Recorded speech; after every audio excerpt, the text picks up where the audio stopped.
Dobro večer i dobrodošli na još jedne skeptike u pubu.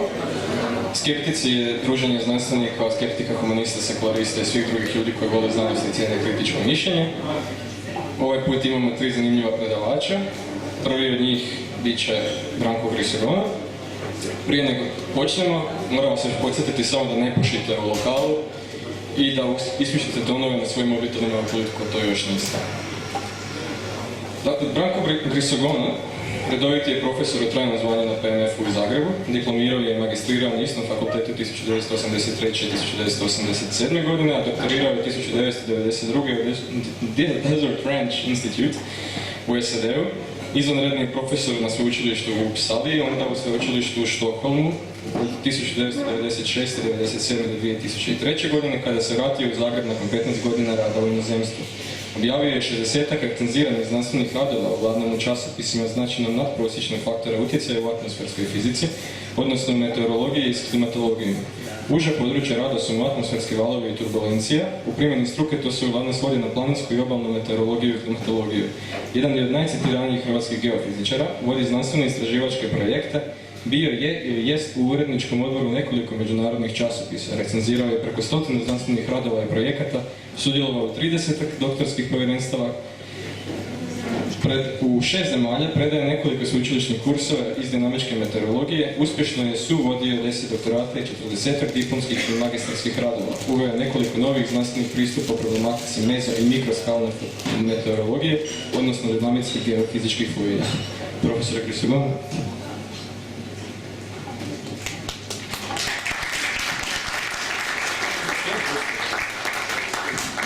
Prvo ćemo pogledati film.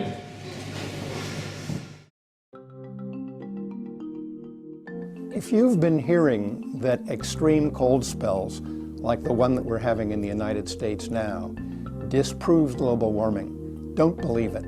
The fact is that no single weather episode can either prove or disprove global climate change.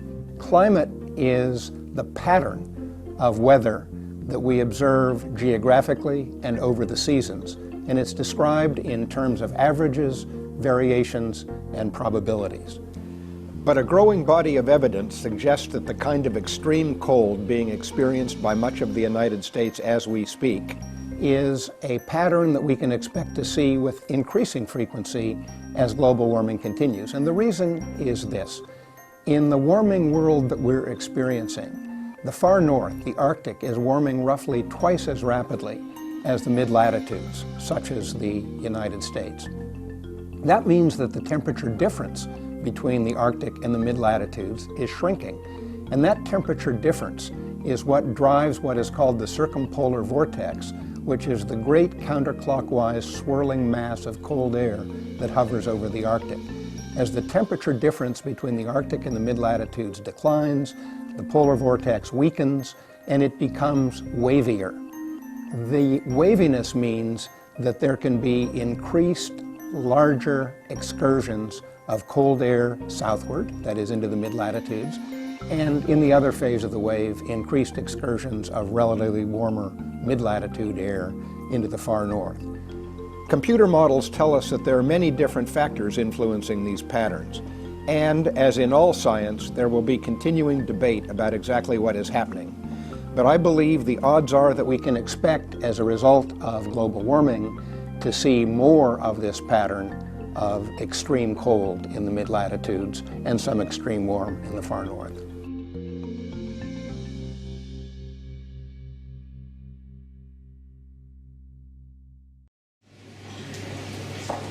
Lijepi pozdrav još jedanput. Ja sam Branko Grisogona. Upravo smo čuli američkog državnog savjetnika za znanost, što kaže o klimatskim promjenama. Sad ćemo dakle govoriti o klimi i njenim promjenama tokom recimo prošlih nekoliko desetljeća. Pardon. Dobro. I do kraja ovog stoljeća.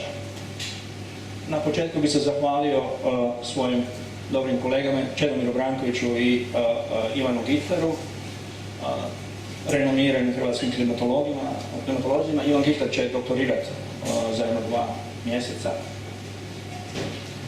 Pa krenimo dalje redom. Možda jedna kratka digresija u vezi klime i vremena, što to znači, kako da ih povežemo i rastavimo. Ajmo ovako reći za jedan gorki aperitiv. Klima je ono što očekujemo, a vreme je ono što dobijemo.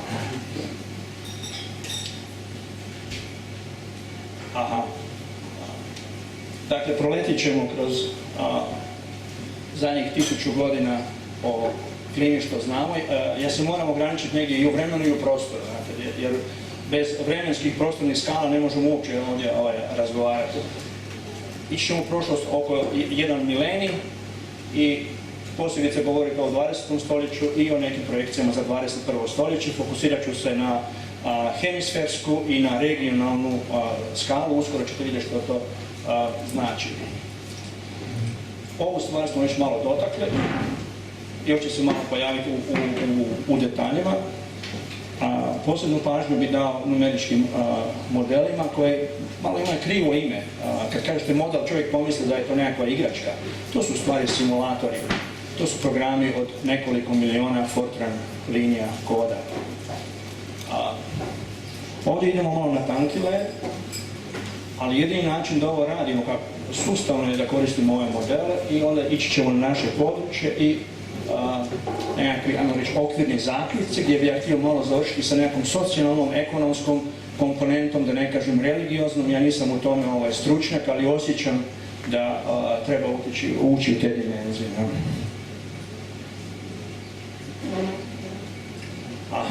Ovo mi je jedan od dva glavna grafa. Dakle, ovo drugo se može prespavati, ovo je jedan od glavnih. Tokom zadnjih 1000 godina vidimo rekonstrukciju temperaturne anomalije za sjevernu hemisferu. Proizvoljno je izabrana temperatura nulta u 2000. godini. Ovdje je nekoliko izvora tih procjena temperatura. One se baziraju na godovima drveća, na sedimentima u moru, na istraživanju koralja, posljedice na bušotinama u zemlji, otprilike preko 1000 bušotina, oni idu od 200 pa do preko 600 metara u dubinu i to su inače direktna mjerenja koja se baziraju na inverziji jednadžbe difuzija. Dakle, tu se onda radi o ledenjacima, Johannes Orlemans, to je ova tu plava krivulja. I onda odavde imamo projekcije za budućnost, koje ne izgledaju baš dobro. Znamo da otprilike oko 1000 godina prije je bilo jedno relativno toplo doba, ali ni približno toplo kao što je danas i što dolazi. Ja govorim globalno na hemisferi. Uvijek možete pronaći mjesta za koja to nije istina, jer regionalne i lokalne varijacije su značajne, vrlo velike. Ovdje su različite projekcije od Intergovernmental Panel for Climate Change. Scenarij A2 nam govori da do kraja ovog stoljeća temperatura će biti između 3 i 4 Celzijusa više nego što je bila u 2000. godini. Ovi niži scenariji ovdje su malo finiji scenariji. Što znači konkretno A2, ali malo grublji scenarij, da nastavi nam rast stanovništva kao sada sa ovom istom stopom i da nas ima 15 milijardi na kraju ovog stoljeća. Ja tu sebe ne brojim. Onda A1B je malo finiji sustav, da idemo do nekih 8-9 milijardi pa da padnemo na 7 milijardi i da imamo malo finije tehnologije nego što danas radimo. Danas smo jako škrti. Sjever i zapad govori protiv juga i istoka, a ne želimo s njima dijeliti tehnologije i opći razvoj. A1B malo bolje to govori. B1 je još malo nježniji. C3 više ne možemo stići, to je ovo tu, koji ide na nekih pola Celzijusa zatopljenja. Zašto ga ne možemo stići? Zato što on kaže, zadržimo ispuštanje plinova staklenika kao što je bilo 2000. godine i držimo status quo, ali opet će se zemlja zagrijavati. Ovo ovdje vidite blagani porast, upravo zbog termalne inercije, prvenstveno oceana. Jer cijeli klimatski sustav je vrlo kompliciran i nelinearan sustav. Što znači nelinearan? To ono kaže ako riba i pol košta 1,5 kunu, da su 3 ribe, pa onda 3 kune. Ne, to nije istina. Cijena drugačije ide, razlikuje se. Tu postoji isto i sjećanje, pamćenje u sustavu i onda postoji niz povratnih sprega u klimi koje mi mnoge od njih ne razumijemo. I to su dakle sad te projekcije. Dakle, mi ovo ne možemo više postići.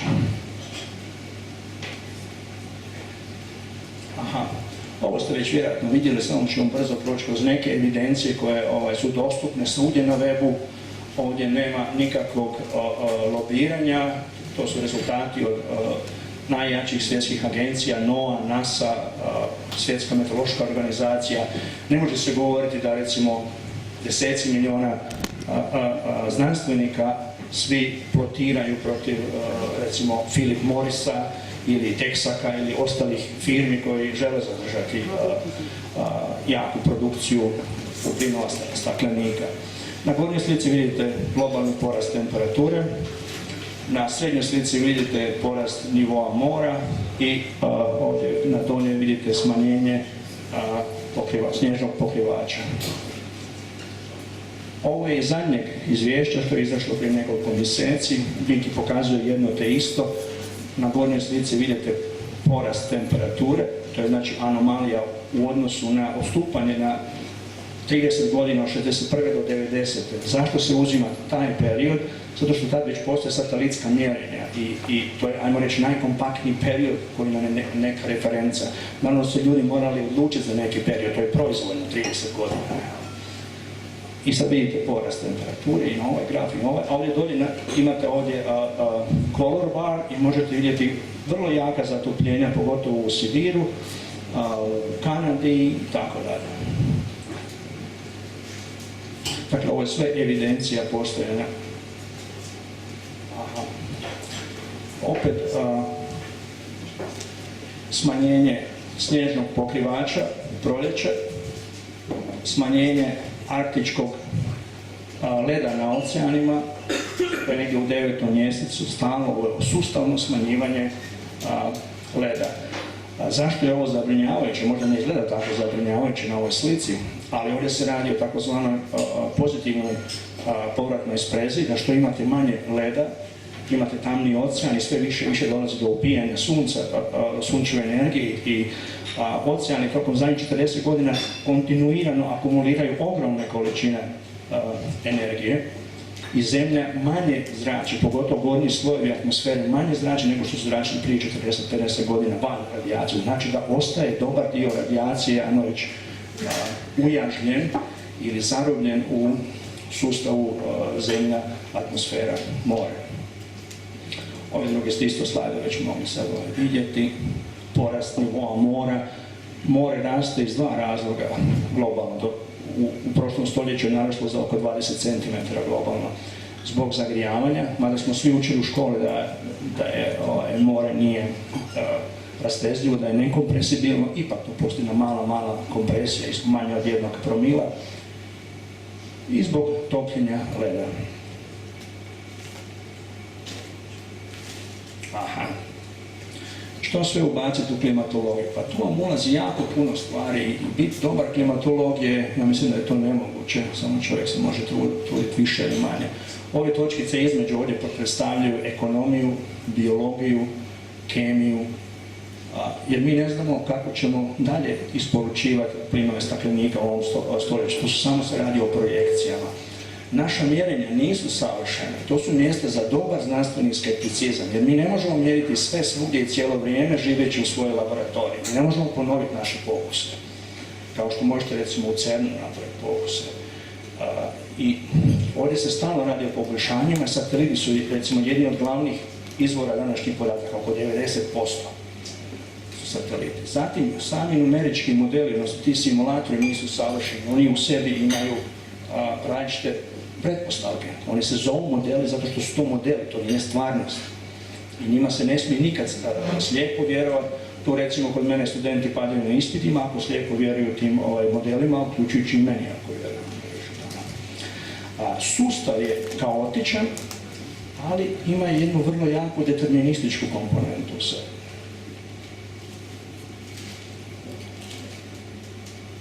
Kako radi to numeričko modeliranje? Ja sam s tim počeo prvi put baviti negdje na svom 3. postdoku u Švedskoj. Onda sam im predavao u vezi jednog modela koji se tamo koristi za klimatsko modeliranje. U biti, najkraće rečeno, mi koristimo zakone očuvanja mase, energije, osnovni principi što se uči već od 7. razreda osnovne škole. Šta je potencijalna energija, kinetička energija i tako da. Ja nikad te definicije nisam dobro znao. Onda tu naravno dolazi i termodinamika, morate o tome voditi brigu, o radijaciji, pogotovo o mokrim procesima. Voda u atmosferi je vrlo kompliciran mehanizam promjena, vrlo brzih promjena koje nisu danas dovoljno dobro opisane u našim modelima. Sa matematičkog stanovišta radi se o rješavanju parcijalnih diferencijalnih jednadžbi koje su nelinearne jednadžbe, to se jedino može numerički raditi, a to znači da sva naša rješenja su aproksimativna. Dakle, uz kaos i netočnost naših modela i računanja mi ne možemo nikad doći do točne istine u proizvoljno dalekoj budućnosti, nego samo u nekim ograničenim prostorno-vremenskim okvirima mi možemo nešto reći i dati vjerojatnost za to što tvrdimo. Dakle, moramo automatski povlačiti vjerojatnost u igru. Krećete od nekih početnih i rubnih uvjeta i to vrtite dalje onda u vašim modelima. U biti tako ide priča. To sad ja trebam u ritmu. Numerički modeli eksplicitno računaju dinamiku na velikoj skali. To su, na primjer, planetarni valovi, grijanje kopna i mora i tako dalje.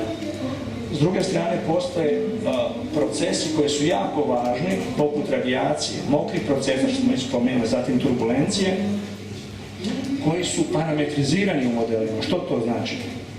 Ukratko, znači da su oni implicitno opisani. Oni su toliko važni da ih ne smijete ispustiti.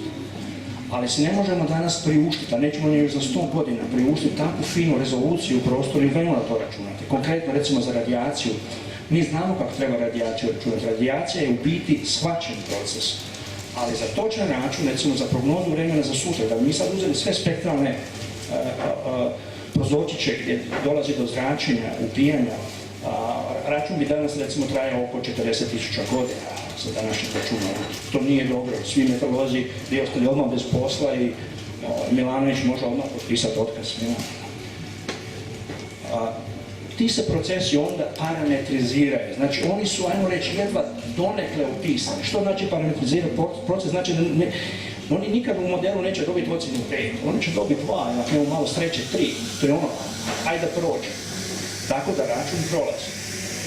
Ovdje su napisani procesi koje mi u principu razumijemo. Ovdje je zadnji koji uopće još ni principijalno ne razumijemo, jer turbulencija je zadnji fenomen koji još nije objašnjen ni u klasičnoj, ni u kvantnoj fizici.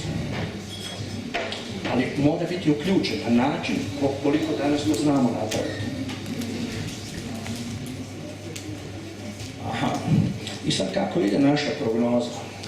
Početno stanje atmosfere mi ne znamo točno, nego mu dajemo nekakvu vjerojatnost. Zašto? Zato što mjerenja imaju svoje pogreške i nisu svugdje raspoređena u prostoru. Mi ih sa modelom, numeričkim modelima, na dinamički konzistentan način razmažemo u vremenu i prostoru i onda napravimo stupanje naprijed u budućnost. Šta je ovo forecast time? To je jednostavno model ide hop, hop, hop, ide naprijed u budućnost i dolazi do vremena koje nas zanima, recimo 72 sata. I tamo sad dobijate različite vjerojatnosti. Zašto? Recimo, jučer je bila pogrešno dana prognoza, rečeno će biti više kiše, očekivalo se nešto ovako, a jako je puhao vjetar, došlo je do značajne privremene ciklogeneze i frontogeneze i vjetar je, ajmo reći, raspuhao oblak.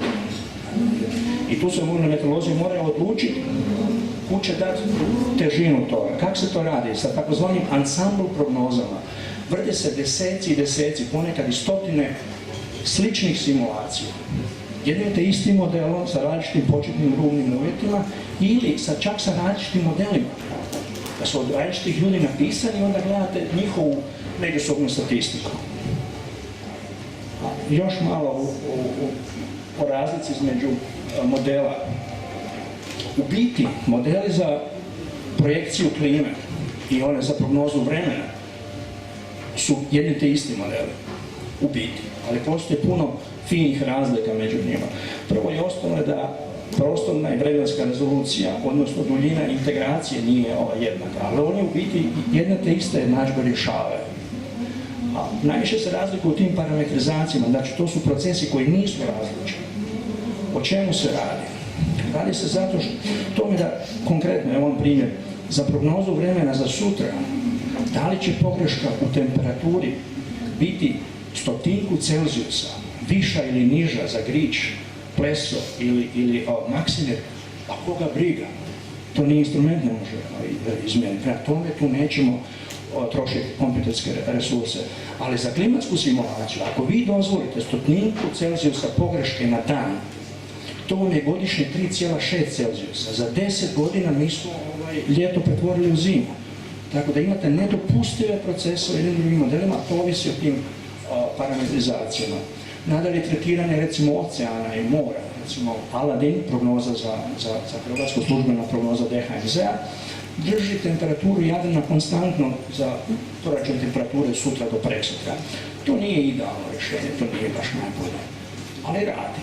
U klimatskim simulacijama to je nedopustivo. Vi morate mijenjati temperaturu mora. I zatim niz tih procesa u moru, biosferi, datiranje leda je različito. Ovo ste isto već vjerojatno vidjeli. Predzadnji IPCC, modelske simulacije. O čemu se ovdje radi? Po svim kontinentima, ovdje gore, onda globalno, pa onda globalno kopno i ocean, danas su mjerenja za 20. stoljeće, srednje temperature, to je crna krivulja. Plava krivulja su 25 numeričkih modela, tjerani od početka 20. stoljeća do kraja samo sa prirodnim forsiranjem. Dakle, sunce plus interna dinamika atmosfera i more, to je plavo. Vidite da ta plava krivulja ne može pogoditi crnu. Tek kad se uključe antropogeni efekt, odnosno antropogeno ljudsko forsiranje, to je ova ružičasta krivulja i rasad među modelima, onda mi donekle možemo opisati što se događa. Ovo je jedan od najjačih dokaza da je čovjek najvjerojatniji odgovor za klimatske promjene, ajmo reći na vjerojatnost 90-95%. Uz to je naravno i topljenje ledenjaka, preko 90% ledenjaka na zemaljskoj kugli se topi i tako dalje. Prije sam spominjao oceane, što se događa.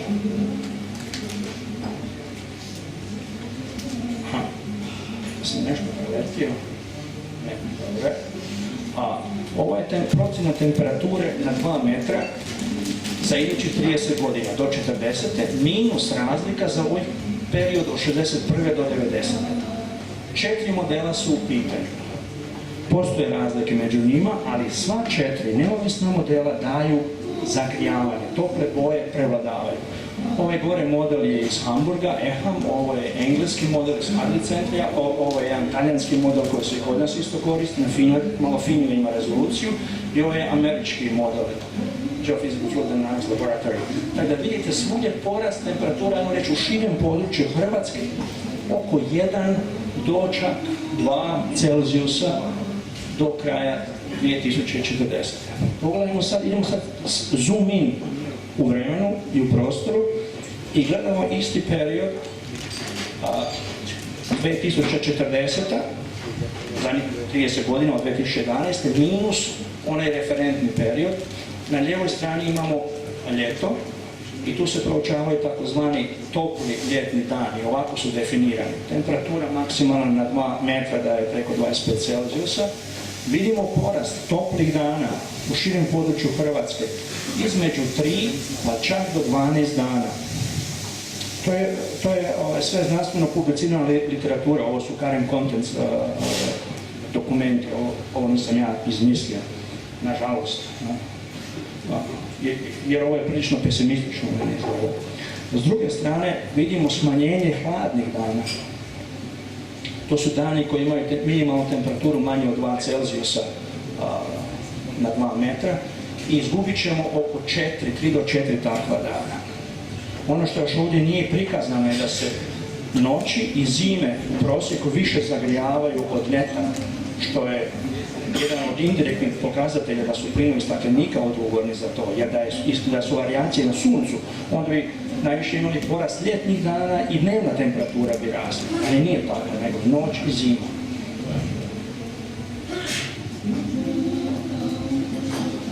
Kud ide dalje numeričko modeliranje klime? Idemo na progresivno finiju i finiju skalu. Potrebno je razlučivati sve bolje i bolje procese. Na lijevoj strani vidite satelitsku snimku, na desnoj strani vidite simulaciju japanskog modela. Oni imaju najmoćnije kompjutere na svijetu, oni mogu raditi klimatske simulacije na 3,5 km. Mi ih jedva radimo na 40. To je horizontalna rezolucija i to vam isto govori koliko možete precizno govoriti o klimi za neko područje. Čak i na toj finoj rezoluciji, 3,5 km, vidite da nisu baš sve strukture dobro opisane. Ovdje je neka duboka ciklona, ona je tu preslaba. Ali ova takozvana intertropska zona konvergencije je dobro opisana.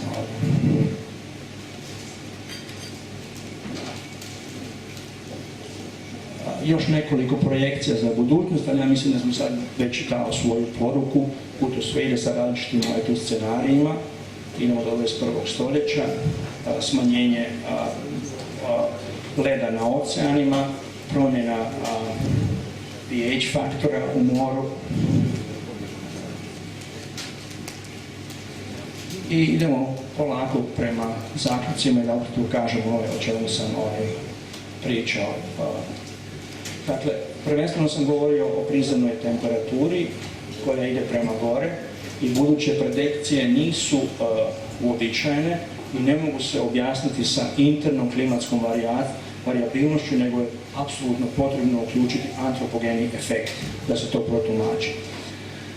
Predikcije, one su stavljene pod navodnicima, mi još ne možemo pravo prognozirati klimu kao što prognoziramo vrijeme, nego pravimo nekakve scenarije. To se zove više projekcije, one su dosta provizorne, više kvalitativnog tipa.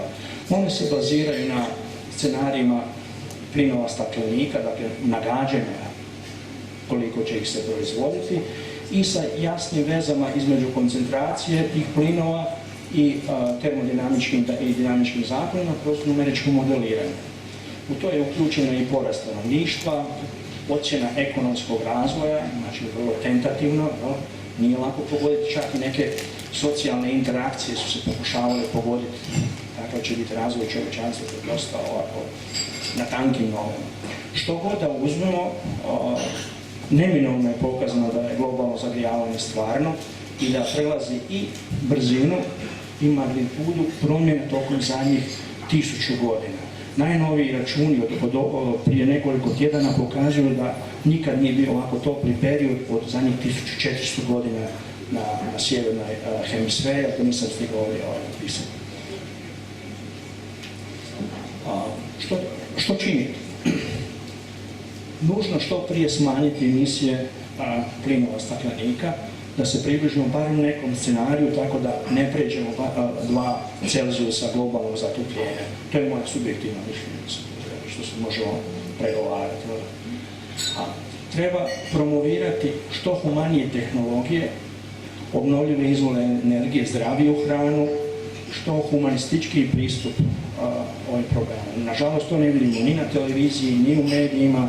Crkva se tu nedovoljno angažira oko toga, jer slijedi pragmatizam i instrumentalni racionalizam, samo da što više zarađujemo, nas vodi u krivo. U tome nema sigurno budućnosti, jer mi nemamo beskonačna tržišta, kao što se nekad tvrdilo u Lockovoj ekonomiji, koja je bazirana na nutnoj klasičnoj mehanici. Mi znamo da ne postoji beskonačna padina iz koje mi možemo promatrati kako se kamen vrti. Svijet postaje sve manje i manje područje. Ovdje fali puno vjerodostojnosti i fali humanističkog pristupa, od znanosti, a pogotovo do politike i dalje. I treba se dalje raditi finije projekcije, pogotovo za našu agronomiju i za turizam. Nažalost, tu se ne radi dovoljno dobro. Tu ima izuzetaka koji sami to rade, ali to bi trebalo više na državnom nivou. Ovo se sad možete polako dalje sami pročitati, meni se jezik počeo sušiti, a sigurno mi se karlovačko već ugrijalo. Ovo je dakle za dalju diskusiju, ovo su moja osobna razmišljanja o tome i mojih prijatelja. Ja sam završio s ovim znanstvenim dijelom i sa podacima iza kojih čvrsto stojim, a ovo je, ajmo reći, mekana priča. Vjerujem da ćete se sa mnom složiti da ne možemo zaobići numeričko modeliranje. Puno ljudi je tu uključeno, treba nam nove matematike, nove računalne tehnologije, to je neminovno. I tu negdje bi ja otprilike i završio. Hvala.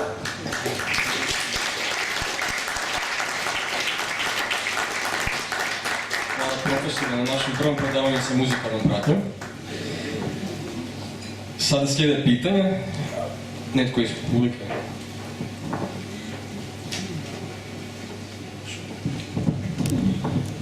Hvala vam na zanimljivom predavanju. Moje pitanje je kao jednog laika vezano za laika. Kako da mi koji ipak imamo neko obrazovanje, možda nevezano za to, objasnimo drugim laicima da to ako je ta zima bila vrlo hladna, kao što je bila recimo prije 2 godine kada je u Splitu bilo jako dosta snijega, duže vrijeme, da to je ipak globalno zagrijavanje, a ne zahlađenje kao se čuju te priče. Na najjednostavniji mogući način da laik razumije. Hvala.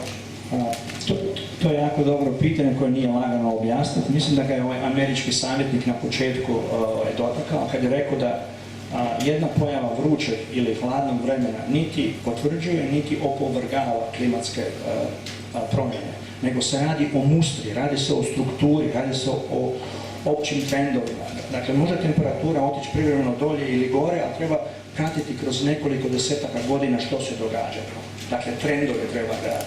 Drugo, važno je pomenuti da se Arktik zagrijava 3 puta brže nego ostali dijelovi zemaljske kugle, znači razlika od temperature između polova i ekvatora se smanjuje, kao što smo vidjeli na onom početnom prvom filmu, i zbog toga može doći do značajnih odstupanja vremena da topli zrak ode previše visoko na sjever, a hladni na jug. Znači upravo onaj filmić, presnimite si onaj filmić ili uzmete moju email adresu, ja ću vam ga poslati, on vam biti odgovara što se događa. Ta ogromna varijabilnost raste. U toploj klimi, u toplom vremenu možemo očekivati veće vremenske varijacije nego u relativno hladnoj klimi.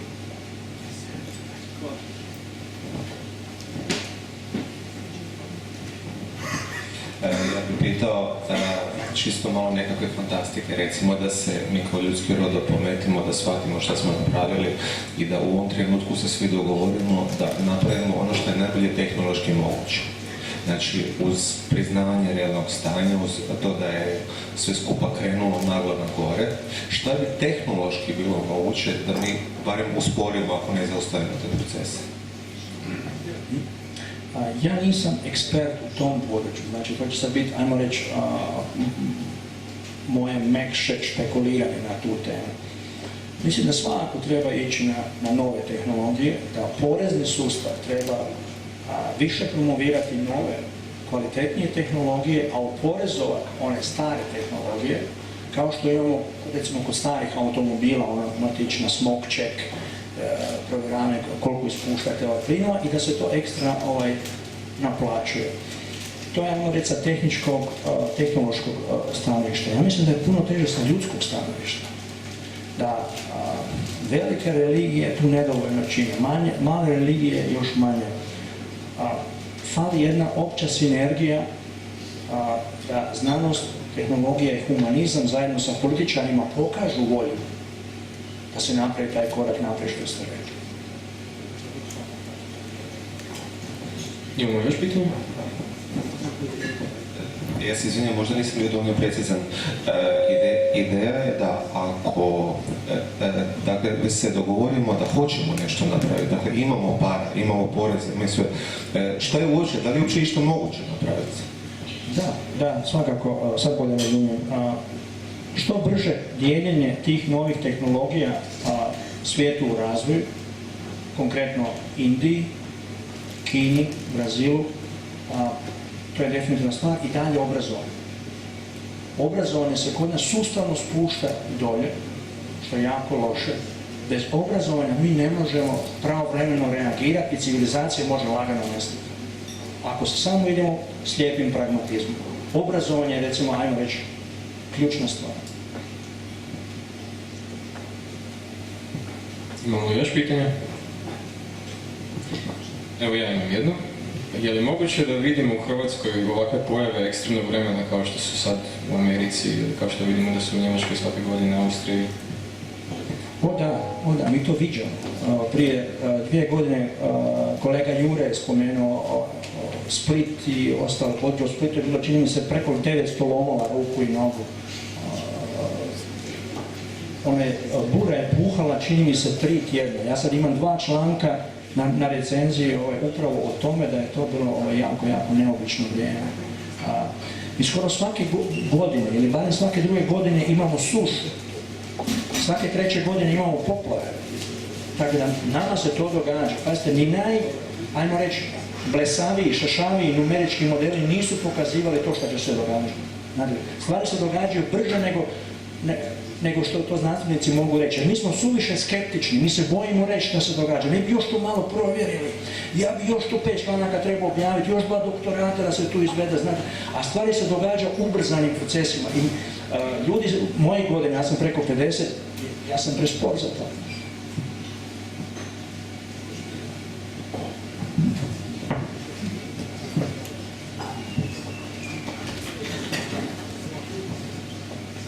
Hvala na super predavanju. Ima jedno razmišljanje koje često viđam na društvenim mrežama ovako. Ide otprilike ovako. Škripni mi. Reci. Hvala. Strašno. Sorry, prestat ću. Jedno razmišljanje koje je meni dosta onak problematično, naročito s ove naše neke skeptičke strane ili recimo znanstvene strane, to je da koliko je korektno inzistirati na ovim nekakvim zaustavljanjem emisije CO2 i drugim stvarima koje zapravo, jer mislim s tim zaustavljanjem emisije mi zapravo spriječavamo države koje su u razvoju u njihovom nekakvom razvitku stvarno. I jedna tvrdnja koja se često ovako provlači je dok mi ne znamo točno što napraviti, koliko je u redu, recimo, zahtjeva da se smanji ta emisija. Koliko ja znam, zna se što treba napraviti, samo ja nisam dovoljno stručnjak iz tih područja. Ja sad, znači, govorim o što sam ja pročitao, što sam čuo od, recimo, engleskih znanstvenika koji i veleposlanika koji puno ozbiljnije shvaćaju znanost nego naši veleposlanici, ministri. Treba sustavno smanjivati, ne odrezati odjedanput, jer to throwing a baby with the bath. Mnogi milijuni ljudi će ostati bez posla. Treba postupno raditi, ali dovoljno brzo, i davati im nove tehnologije koje su poznate. Zapad i sjever ima nove tehnologije. Znate, ja sam dugo živio u Skandinaviji, oni imaju tehniku i tehnologiju, ali ne žele samo tako da. Znate, oni jedno pričaju u Ujedinjenim narodima, ali drugo rade u Africi, u Aziji. Isto vredi za Texaco, za Shell i tako dalje. Dakle, tehnologije nove postoje, ali se ne daje. Lobiji, radi se o vrlo, vrlo moćnim lobijama. Philip Morris.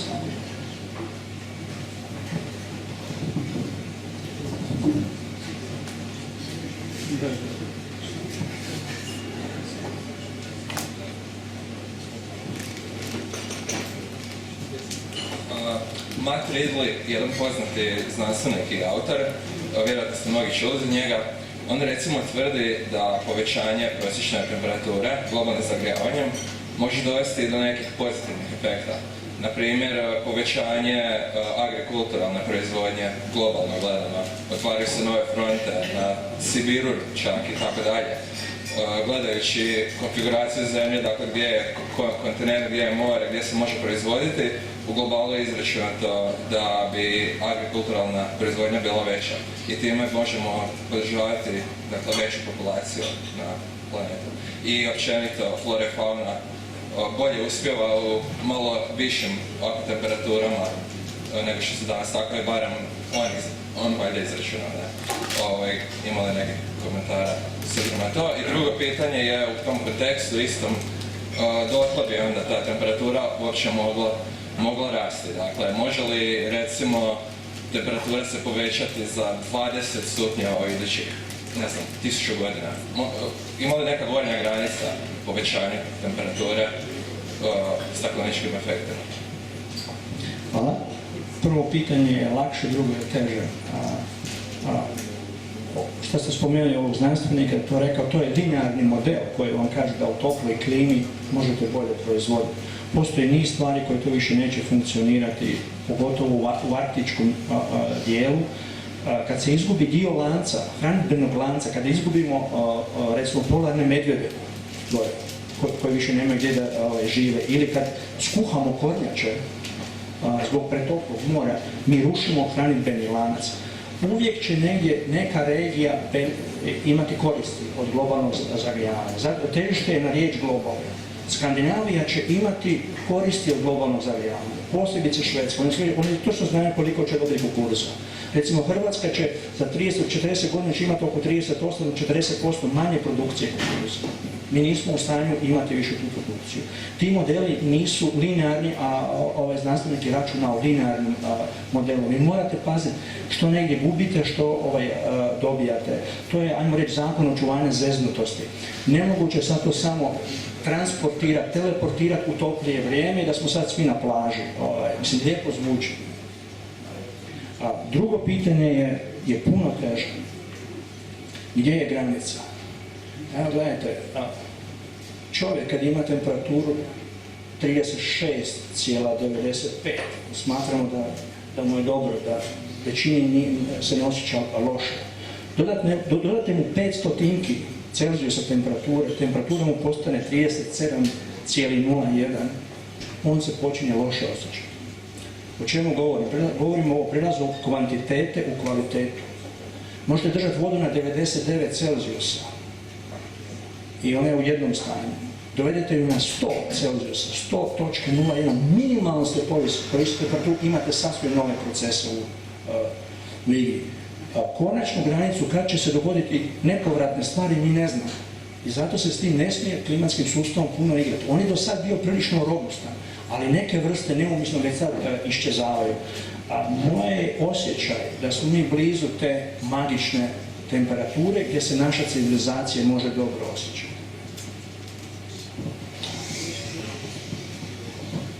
Poštovanje i hvala na odličnom predavanju. Vrlo brzo pitanje koje se me navezuje u biti na ovo što ste malo prije rekli. Koliko smo mi blizu te granice, odnosno kolika je vjerojatnost da smo prešli tu granicu, a da i dalje nismo toga svjesni? Dakle, to se nastavlja, znači nakon teškog pitanja dobijem još teže pitanje. Za Arktik izgleda da smo pogodili tu temperaturu da smo prešli. Za Arktik to je taj runaway warming. Procjene su da u roku 18-20 godina ljeti Arktik neće imati leda. Grozno zvuči. U tropima nije takva situacija, zato što tropi se puno brže hlade, imaju intenzivnu duboku konvekciju i oni puno brže se izračuju i prebacuju ogromne količine topline u druge krajeve. Za neke biljne i životinjske vrste izgleda da je već ona ekstinkcija krenula. Mi vidimo da nekakve subtropske ribe koje nisu bile prije u Jadranu, bi se pojavile slučajno jedanput u 40 godina, sad ih ima svake 2-3 godine. Ono što ja čujem od biologa, od agronoma je alarmantno. Ja pokušavam sebe smiriti, već klimatski sustav, to je tromo, to je kao moja baka, polako. Ne, možete vidjeti na jorgovanu. Jorgovan je recimo jedan od najboljih biljaka koji vam pokazuje pomake u tome. Grožđe. Po današnjim projekcijama Slavonci su već počeli prije nekoliko godina eksperimentirati sa plavcem mamuta. Oni počinju raditi uskoro dalmatinske vrste. Procjene su da u Gorskom kotaru će zagorski cvičak ići za recimo 15-20 godina. A južna Dalmacija, nažalost, će iznad morati uvoziti vinovu lozu ako nastavimo ovo, business as usual, iz Libanona, iz Izraela i tako dalje.